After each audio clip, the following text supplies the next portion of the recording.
This government meeting is brought to you by Eastworks and our local cable subscribers.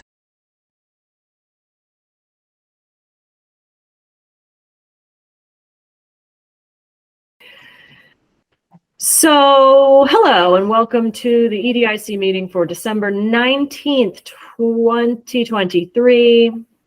I'm calling us to order. Has everyone had a chance to review November's meeting minutes diligently taken by Cassie? Yes. Any thoughts? Great. Shall we get a motion to approve them? I must abstain. I was not present. Yes. I move to approve the minutes of November 21st. Okie dokie. I'll second. Okay, great. Any further discussion of the November meeting minutes? No? All right. All in favor, holler aye.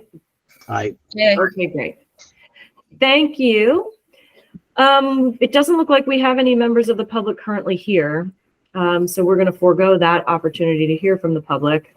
I did, however, I guess I'm going to retract that sort of. I got an email from, who's that guy? Sean Abbott. He sent me a message about how the Massachusetts Department of Public Utilities is moving away from natural gas and methane for residential use. Let's see, the Massachusetts Department of Public Utilities on December 6th rejected arguments from utilities and the gas industry that proposed the use of quote unquote renewable natural gas and hydrogen as lower carbon alternatives to methane gas, which is popularly known as natural gas. Instead, the department ruled that the state should encourage a transition to using electricity for heating and other functions currently made possible by burning gas. The decision is part of the state's plan to lower carbon emissions within its borders and to be net zero by 2050. So that's something that can sit in the background as we continue thinking about some of the topics we've been discussing recently. Let's see. So I did get in touch with Barbara Bombard about meeting day time possibilities. I did post on the Easthampton Facebook page that while I encourage people to join any board or commission, you should definitely join EDIC. I got a bunch of likes and no comments, which is my favorite way to interact with the Easthampton Facebook page. And I have no idea if that has had any real world impact at all. I guess I could get in touch with the mayor's office and find out if that resulted in any applications. So Barbara Bombard, I said that we are interested in knowing if there are any limitations to when we might otherwise meet. She did echo, I think what you said, Tom, which was avoid Wednesday around 6, because that's city council time. She offered that Tuesdays can be tough, but that Tuesday 5 to 6 was open. And I went, yeah, but if we're trying to make ourselves more accessible to people who have a job that goes till 5 and they might need or want to get home, that doesn't give them any time to do that. And sometimes staying at work after 5 is not really a viable option for people. I don't know. So I'm not really sure where to go from there. I feel like offering specific ideas and have her, instead of having a blank page to respond to, just saying, what about this one? What about this one? What about this one might be a better way to get more specific ideas available for timing. So do you have thoughts? Right now, I don't want to do Wednesday at 6 anyway, and I don't want to do Thursdays. But Chris, what do you think? What does Barbara mean when she says open? She says that it would be possible for us to hold a meeting then, but she's also thinking about a physical meeting space. So she was saying, so if you want to use boardroom, what is it, the room B or whatever, conference room B in the basement or something, that's when that's available. So it's unclear to me how much wiggle room we have if we maintain remote meetings, but I also have in the back of my head that the extension of the original plan to have either remote or hybrid meetings, I think only goes through March of 24. And then you might be waiting on some other edict that says you have to be in person. And I don't think we know the answer to that yet. Tom. I think, yeah, I think what Barbara's trying to do is have us avoid overlapping other meetings, obviously. So like she said, Wednesday, city council, Tuesdays, unfortunately, at 6 o'clock is the majority of public hearings on planning board, Yep. which we tend to attend from time to time. Right. I'm only guessing, Gwen, but I would guess that what's going to happen in March is they're going to just extend hybrid. I don't know that they will continue to allow totally remote like we are. And I think the hybrid, I had a Council on Aging board meeting this afternoon, and we have 2 members that are always remote. And I think the only reason they're remote is for convenience. And I believe that is not the intent of remote meetings. The intent is to allow the public to participate easier. That one thing I think the city and probably every city figured out during COVID was that they got a lot more public participation in public meetings from John Q. Public because they could just turn on their computer. Unfortunately, it's become a crutch for some board members on the board I'm on, and we're trying to push hard to get people to attend in person. So what might happen in March is they might say you can no longer have totally remote meetings. You must at least be hybrid, which means somebody's got to show up in person too, I think. Yeah, it means that you have to have at least one person physically there, possibly more than that. But I think one of the reasons that when we were originally talking about whether we went hybrid or remote, I think what I remember is it would often just be me alone in a room and you guys joining via computer, which no, thank you. Right. So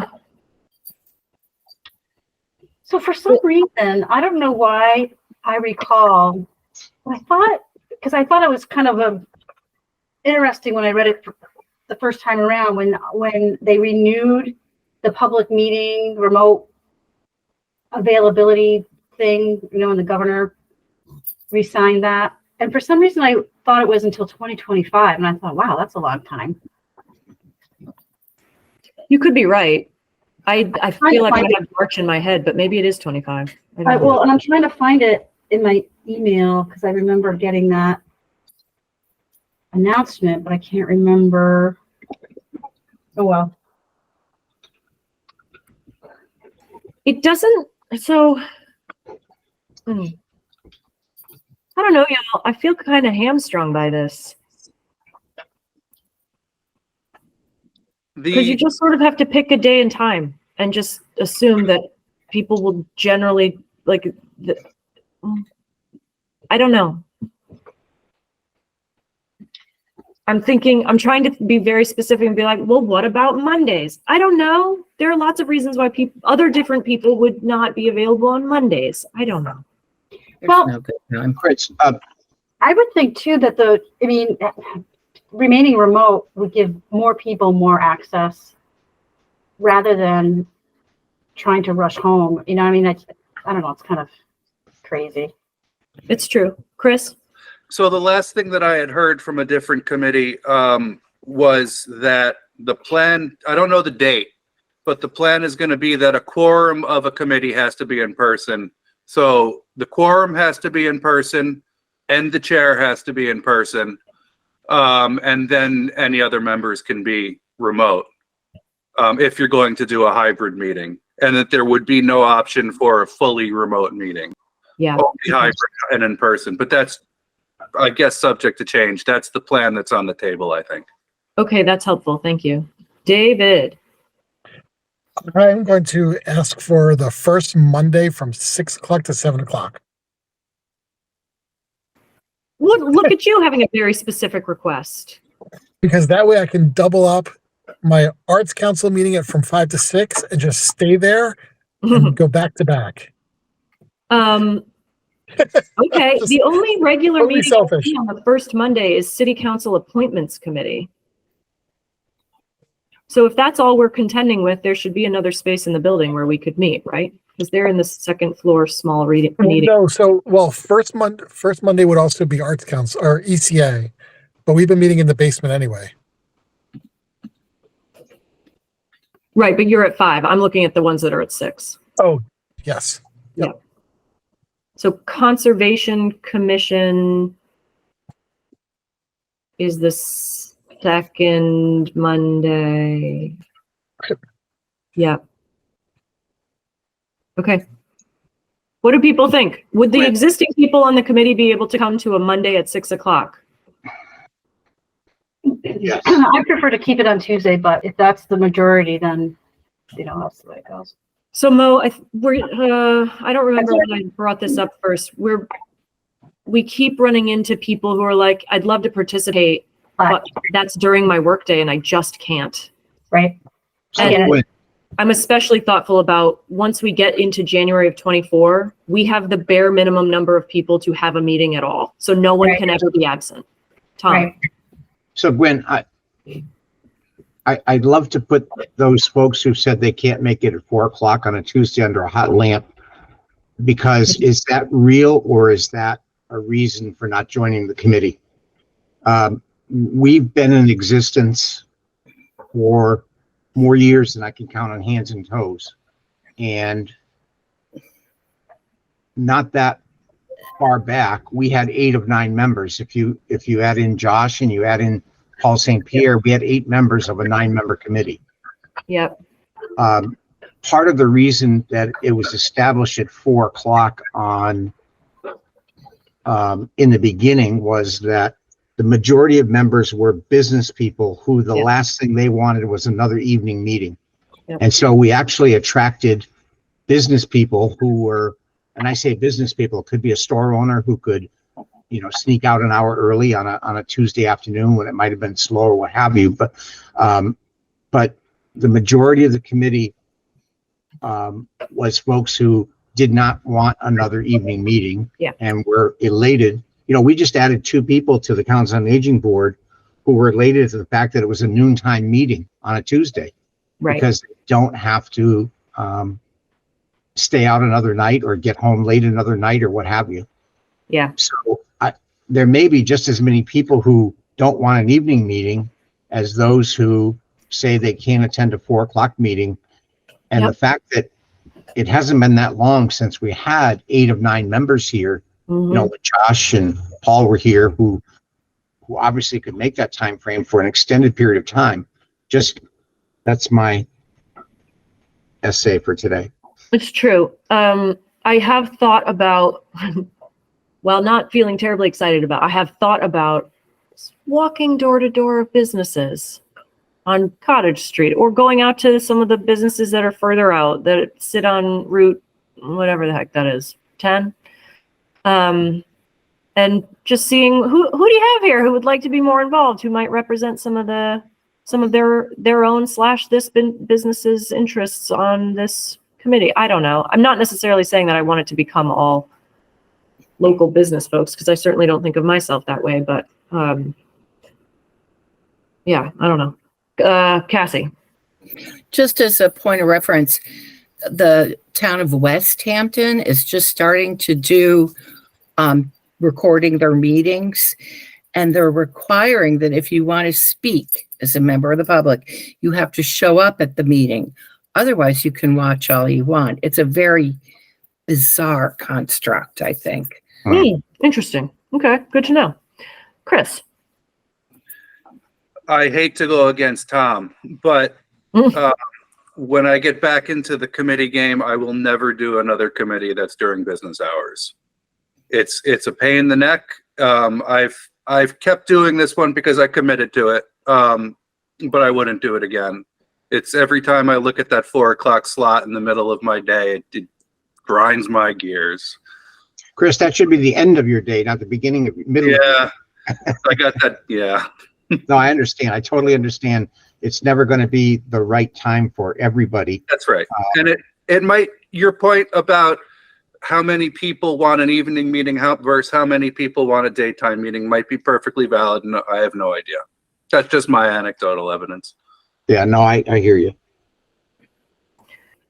But Gwen's right. I mean, just, 30 something days away, we're going to be in a position where we can't meet without a quorum. Now, that historically has happened too. We've had several months in a year where we couldn't meet because we didn't have a quorum until we were able to get a couple new members. Yeah. Yeah, I'm going to stop feeling personally stressed about it because I'm not, the extent to which this is my personal problem, I think is pretty low. It's non-existent. Yeah. So Owen Zarrett did write to me after the last meeting and said that he would be happy to interview me, us, whatever, for a YouTube-based little spot about what's EDIC. He's done the same thing for what's the place, the barbecue place up the way. You know what I'm talking about on the mountain. Tavern on the Hill. Thank you. He's done it for that, and that's the only one I watched. But it sounds like this is a thing, and he gets a good number of views, so it could be an interesting way for us to get our message out there. Owen has high visibility locally, so that's useful, and I'm interested in taking him up on that. Should we offer that? What do you think? I mean, interviewing me seems weird, but interviewing us seems fine. I don't know.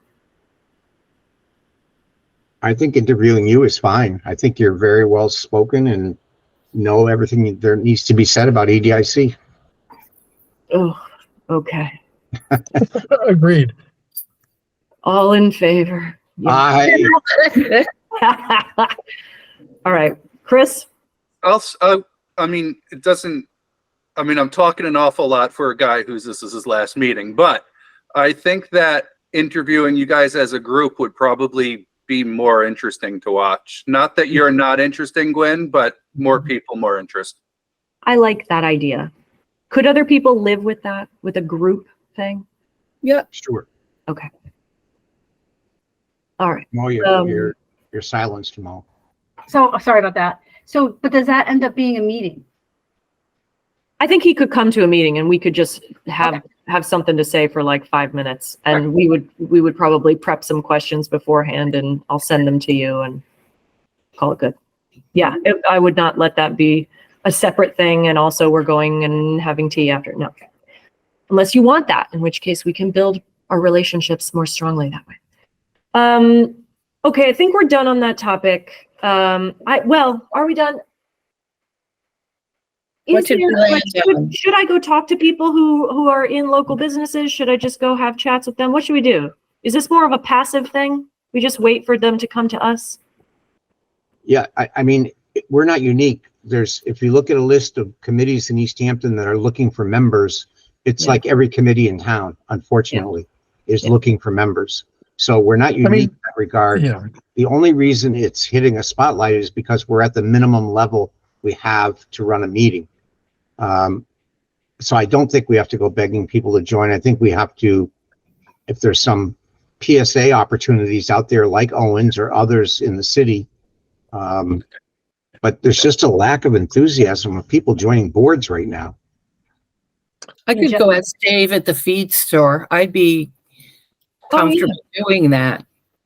I might talk to Burns Maxie too, because she's got connections to lots of people in town through City Space, and maybe she has some ideas.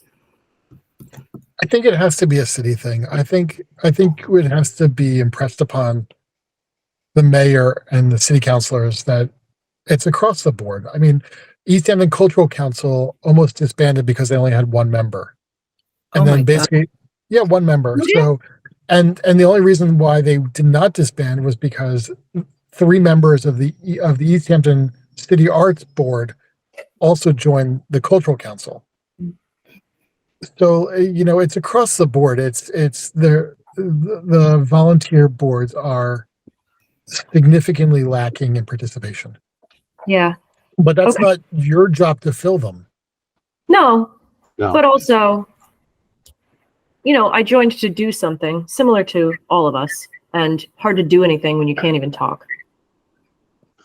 Mo, do you still have monthly meetings? For what? The chamber? Chamber?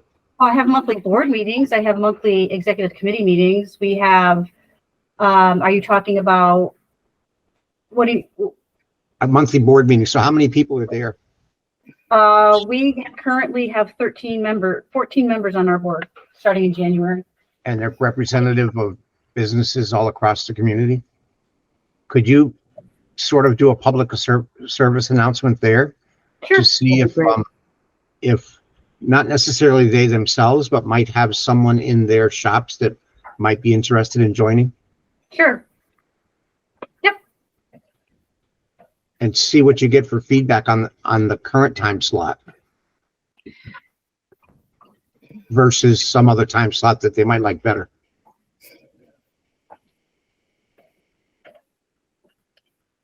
Great Okay. idea. Thank you both. Yep. All right. Should we move on from this? I think so. Sure. Okay. Update on previous / evergreen topics. Jeff is not able to be here today. I'm hoping that we'll be able to get him in January or February, but there's been a lot going on for him. Although I do think they have a new assistant planner in that department. I think Right. that's right. So I'm hoping that that's going well. There was a hearing this past week at the CPA for the 385 Main Street development that we talked about at last meeting. I think that went well. I'm sure that this means I was totally going to go look at that. It's been a challenging month for me. The surgery, the being really sick, it's been difficult. So I have done not my usual amount of tasks. I didn't get in touch with Jana about our questions from last month about zoning language priorities and how we thought they might be actionable and et cetera. So that is still on my list of priorities to do. And so I will get that I'll get some updates to Tom, your chair for 2024. Don't put too much pressure on me. Okay. I'll try not to. Cassie, would you be interested in sharing with us the climate action plan convening an overview debrief from the 7th, was it? Yeah, you guys missed a really fun meeting. I'm so sorry. We brainstormed in small groups about different things that we thought should be priority actions for the city. Okay. It was such a big topic. You know, some of the groups reported having difficulty reaching consensus, or, you know, we were supposed to address 6 categories and, you know, some people only addressed 1. There were some really good ideas that came out of the meeting. And just to kind of give you an update about what happened yesterday at the Energy Advisory Council, committees are so bizarre sometimes. The climate action plan is being delayed until April, but a draft is coming out, I believe, this week or next. So then there was a lot of discussion, I mean a lot, about how to process that with the community while taking into account meeting laws regarding public input. As I understood it, on January 22nd, we're going to meet as a committee to discuss the plan. And then on February 5th, there'll be a public meeting that will be announced through regular channels. And Weston and Sampson, the consultants, would be hosting that. So they're really good at managing conversation. I'm just in awe of how young they are and how good they are. So also to know the Pollinator Action Plan, there is one. It's part of the, ready for this? The Bees Committee. And that's Owen Zarrett's group. So if you're interested, reach out to Owen. And that's kind of pretty much what happened. The plan to review pretty much took up the whole meeting.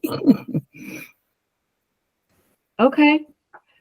Did people, so it sounds like there was not like new stuff being added to people's expectations for this. This was nuancing pre-existing stuff. Yeah, one of the really interesting ideas that came up is around school buses and how there's so much idling at Mountain View, and then the parents add to the idling. And so there were a lot of ideas about kind of minimizing that, and ideas like express lanes for carpooling students so they could get dropped off faster, and expanding the school bus route so that, you know, not as many parents have to drive, that kind of thing. It was really a fun night, actually. Dave, what's your experience with Mountain View? I mean, with pickup and drop off? Yeah. Oh, it's a complete disaster. Like, oh, okay. Yeah, it's a complete disaster. That's my brutally honest opinion. Yeah, it's funny because we came from schooling in Hatfield, and it was like the smoothest, most seamless process. Every day there would just be this like line, and it was like all orderly. And then Mountain View is chaos and traffic and idling, and oh god, it's just yeah, it's great.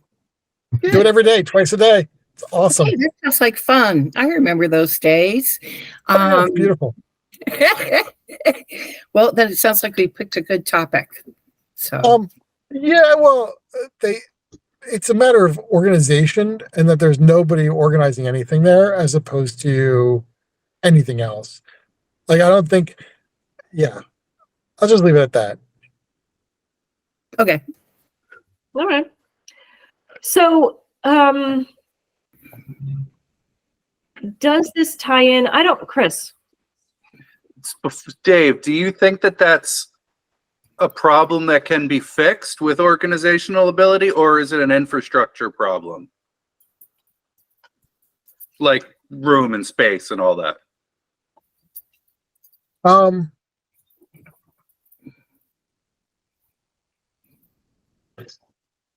mean, I know we're kind of getting off topic, but like at Hatfield, you had the the pickup and drop off area, and there would be 6 faculty members there assisting with getting the kids out the door in the morning and, like, you know, away from the driveway and into the building. And at pickup, it would be the inverse, where like you're literally like slow walking down, and they would like optimize the flow of kids in and out of the cars, you know, which then allows the cars to get out in an orderly process. But at Mountain View, it's just a free-for-all of chaos every day, then gets bottlenecked going up the hill and out, coupled by you are going up the hill into a roundabout. Like, it's just, nothing makes sense about the process. You know, nobody's thought about it. I'm sure nobody has thought about it long enough to create a process that could be followed in order to streamline everything so that there wouldn't be idling and everything else like that. But I don't know. It's not my job. Do we think that the school's people are aware that people think that there could be a better solution, and maybe they could spend some time looking at that? Because I'm starting to be, while I am very interested, I'm like, what does this have to do with EDIC? Nothing. I just brought it up as an interesting idea. It is interesting. Generated.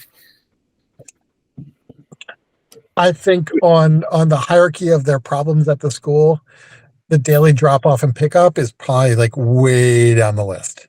Okay. Although it sounds like it could change parent perceptions. Tom.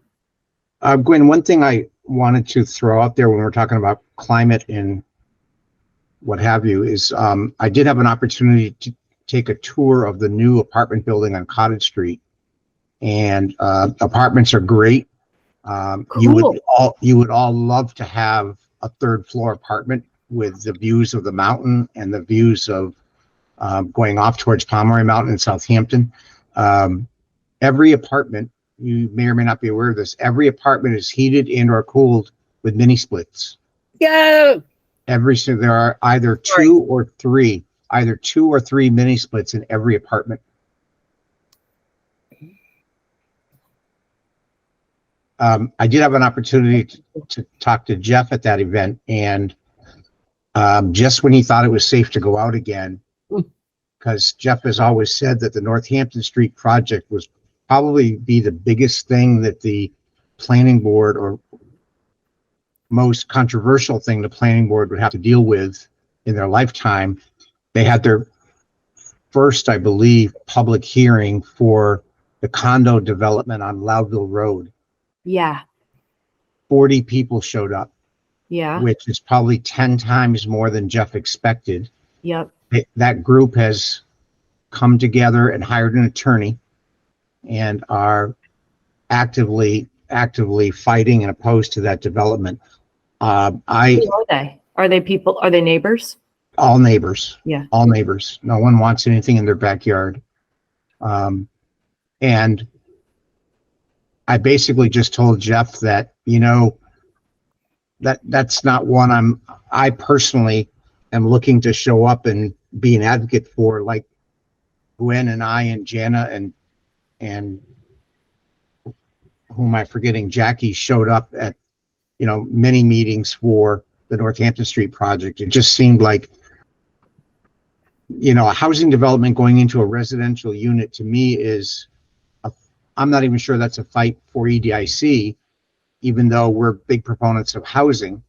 But when you get a neighborhood brawl going on like that, I don't think it's something I want to stick my toe into personally. The Northampton Street project was different. While there were neighbors, it is a business district. And if we didn't support that, then what are we doing here? Those aren't affordable on Loudville Road, are they? No, in fact, they're very high end. They're going to be they are $600,000-$700,000 condos. I went to that meeting too, and they are really unattractive units by my mind. That they don't look like $700,000. But Jeff made a great point that I think he spoke to a few of the folks, that instead of trying to fight something like this, that if it's zoned properly and done according to Easthampton ordinances, you're not going to win that battle. Instead of fighting it, why not try to work with a developer to get something you want out of the deal that's going to make it more amenable to being your neighbor, like buffers and either fences or trees or what have you, things like that could be more beneficial to you in the long run, rather than fighting them the whole way. And at the end of the day, they get it anyway. Yeah, true enough. Chris? Yeah, I'd piggyback on that statement too, because I've asked Jeff a bunch of times, what is the purpose of these planning meetings? Because if they're doing everything by the ordinance and the zoning, the planning board can't say no. Otherwise we get sued. And he always said it. So they just smooth out the hostilities between the parties and come up with things like lights that don't shine into neighbors' yards and things like that. And somewhere that messaging got lost, and people think that they control other people's property. Have meaningful jurisdiction over it, right? Well, if you're watching this outside of this meeting time and these 6 people, understand that the purpose of the planning board is not to decide who lives or dies, but in fact to mediate a proposal for a properly zoned project. Okay.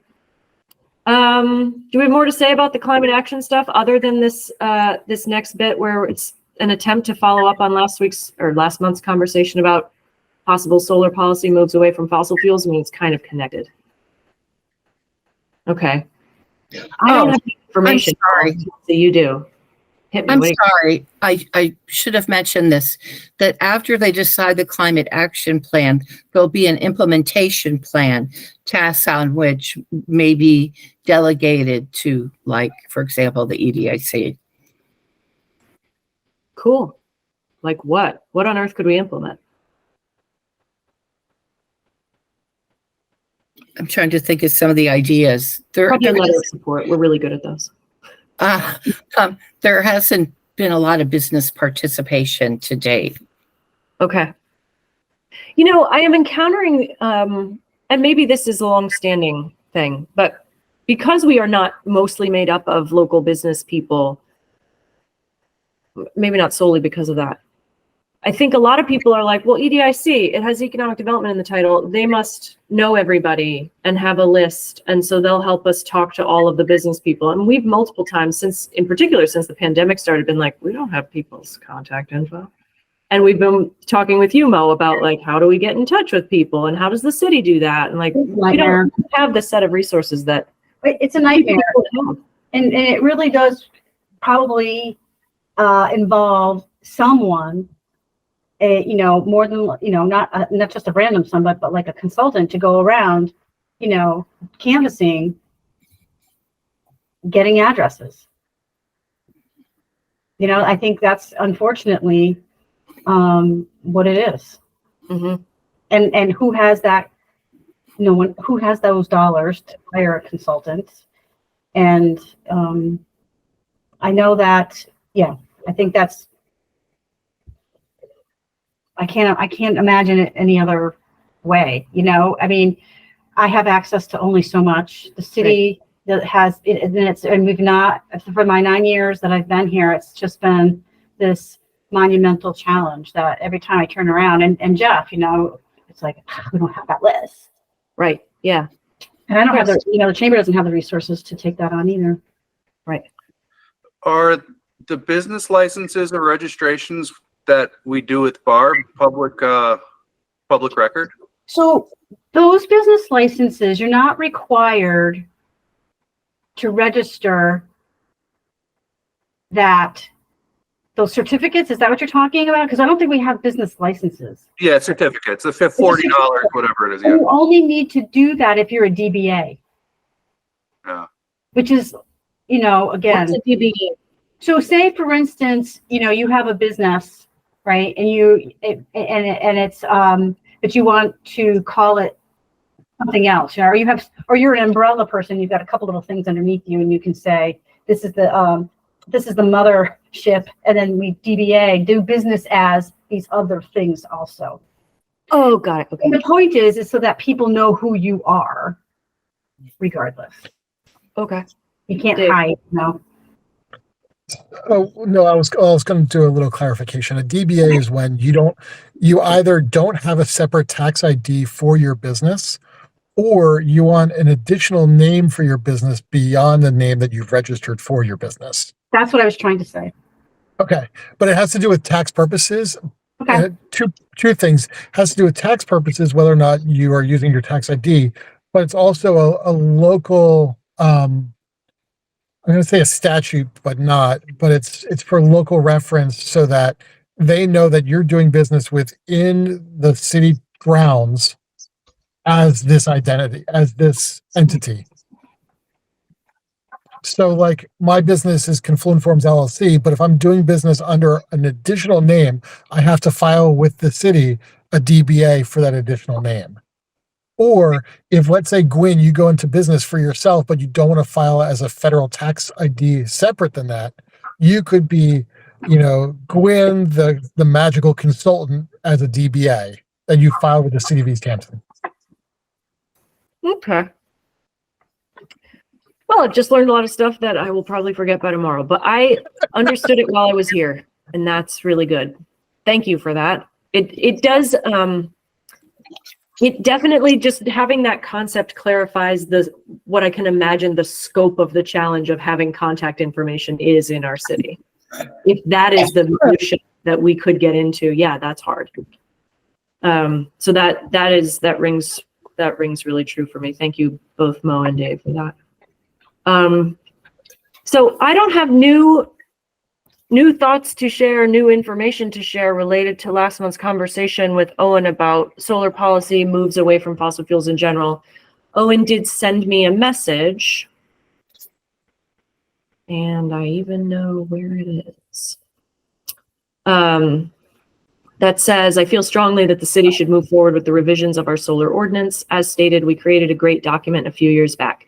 At least he feels we should implement the parts that reduce barriers to grayfield and brownfield canopies, as well as roof-mounted panels. The rest was a little more complex, but frankly progressive. Any parts of that which may be of interest to EDIC, he's happy to discuss, as well as deferring to the greater expertise and knowledge of Jamie Paquette. So we could decide that we want to follow up on that, but the climate stuff, the energy group that you're sitting on, Cassie, as well, is thinking about these things as well. So I don't think EDIC needs to have its fingers in every single pie, but I'm also open to having very sticky fingers.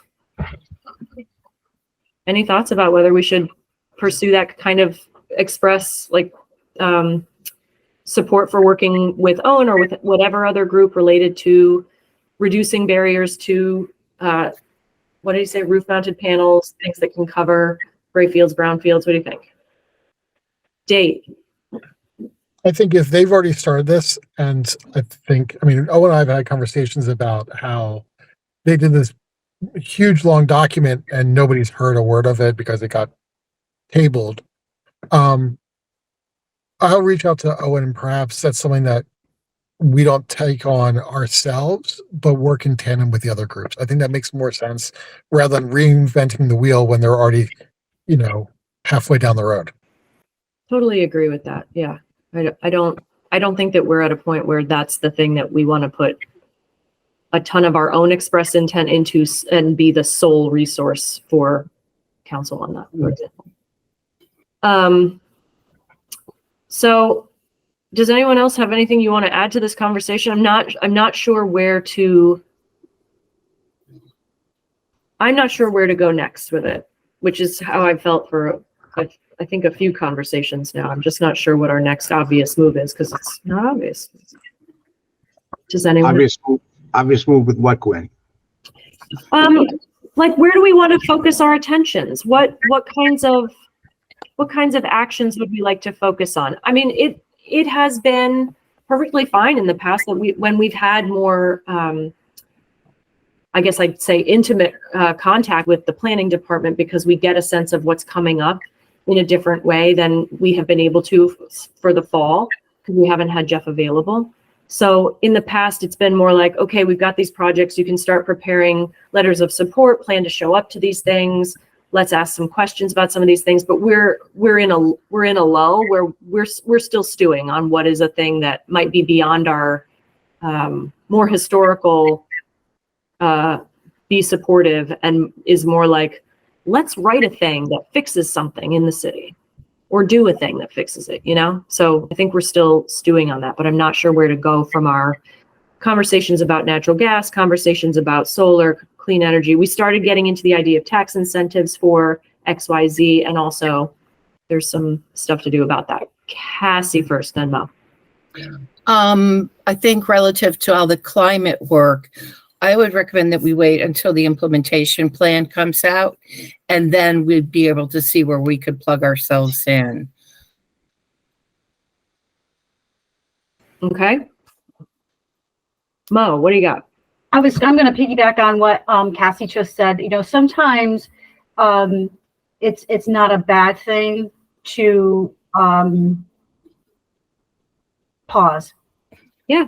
Instead of just adding something to the plate for the addition of something to the plate, right? That's my 2 cents. Sure. Tom. Well, one of the things that I wouldn't mind focusing on for 24, and we're not necessarily going to do it as much as advocate for it, is the revamping of our zoning. Yeah. And I'm afraid that part of the problem in this getting slowed down has been these projects that have consumed the planning department. Yeah. But if you recall the presentation we had on the housing, was it the housing production plan? That lady who did that, Yep. She met with some of us individually, whatever.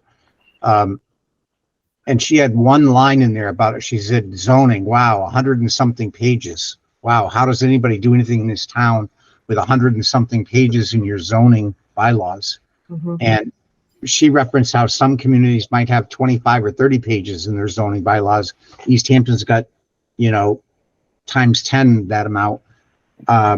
So I'd like to find out what the stumbling block is to that moving forward. Is it money? Is it Jeff's time? Is it whatever? Because it sounded like this woman could do that for us. Could take a look at zoning that she's done for other communities. Mo. I would echo that as being an important area for us to put time into, Mm-hmm. and or, you know, support or whatever it is that we, you know, Yeah. Right. do. But I think that would be a really worthy thing. Strongly agree. And it's definitely not the first time that's come up in my time on EDIC. And I know that when we've asked in the past, it's largely about both of those things that you mentioned, money and time, but I think usually it's about time. And from the planning department's perspective, not from our perspective. Maybe it's something that doesn't get, you know, maybe it's an ongoing, slightly longer term thing. It's not obviously a quick fix. You know, maybe it's something we nibble at and help and support and Yep. Yeah. One of the particular topics that we've talked about in the past related to zoning is about parking, which for a while had us real jazzed. Chris.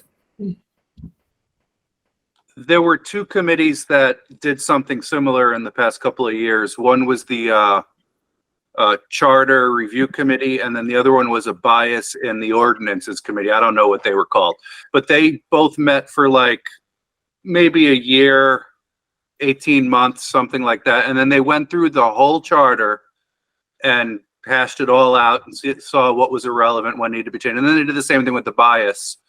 And I think that was a pretty good strategy. It was nice and slow. The public had access. It brought concrete things to city council, because I think actually, I don't know about zoning, who changes zoning, probably city council, but, and it gave them a document that they could put their spin on, because they're going to no matter what. And that was a good method. Just saying. Yeah. And I do think, Tom, you're right. We have some easy, we have some known particulars from the consultant who did that review that I think she would recommend focusing on. So that's a non-zero starting point, which is great. And we also know that affordable and fair housing is going to focus on very particular, language and zoning related to housing, neighborhood character, that sort of thing. Making multifamily housing development more, what is the word that I'm looking for? Not by right, but like you can zone for multifamily instead of just single family. So yeah. All right. Well, Tom, we might need to see what we can do to get Jeff either at the next the January meeting, or see if we can collect some updates or thoughts from him in response to very particular questions to bring to the group. Then I don't know if things will be any easier a month from now. Yeah, I don't mind, Gwen, trying to reach out to him. It seems like I get and this is no knock on Jeff, but it seems like I get a lot more information one-on-one than I do in a meeting. I think he's a little more cautious in a meeting, knowing it's a public meeting. I'd like to know what the stumbling block is to zoning, because there is something right now, and it could just be his time. And he might say, if the city insists on moving forward this, I'm out of here, or something like that. Who knows? Because I know his plate is more than full. But is there someone else on the zoning board? There is a board that could lead that charge to get this person back here to give us an overview. I mean, we had great luck with that housing production plan. She did a phenomenal job, presented a phenomenal final document that everybody refers to today. Get her back here to sell herself on what she can do for zoning for the city of Easthampton. Yeah. Okay. Well, all right. So our decisions for right now, I think, are on the idea of let's hold on like our own tinkering related to climate solar tax incentives related to climate solar things until the climate action implementation plan comes out, which Cassie, you're saying is going to be after April, or is that when the implementation plan is coming? The implementation is after April.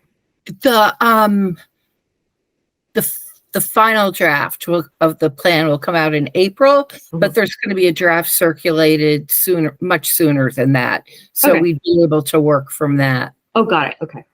I would think. That's the implementation plan. First comes the climate action plan, then comes the implementation plan. Okay. So the climate action plan, it's the draft of that could be coming out in the next week or two. Yes. And then the final would be coming out in April, and an implementation plan would be subsequent to that. Correct. Wow.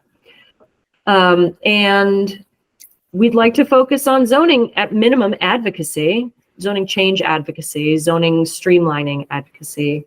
So identifying, like doing a little mini needs assessment. What would it take to streamline this?